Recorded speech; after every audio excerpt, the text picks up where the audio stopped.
Seteru Ridwan Kamil, Lisa Mariana, tak kuasa menahan amarahnya saat namanya dicatut oleh DJ Panda saat klarifikasi kehamilan Erika Charlina. Seperti diketahui, artis sekaligus selebgram Erika Charlina, baru-baru ini mengumumkan kehamilannya dalam sebuah podcast bersama Deddy Corbuzier Jumat, 18 Juli 2025. Bahkan dalam podcast itu, bintang film pabrik gula tersebut, mengaku sudah hamil besar dan dijadwalkan akan melakukan persalinan pada 8 Agustus 2025 mendatang.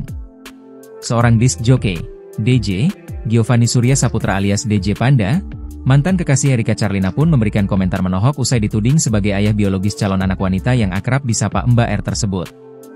DJ Panda mengatakan aksi Erika Charlina dalam video podcast itu pun dianggapnya mirip dengan aksi Lisa Mariana, yang mengaku telah melahirkan seorang anak yang diklaim sebagai darah daging Ridwan Kamil.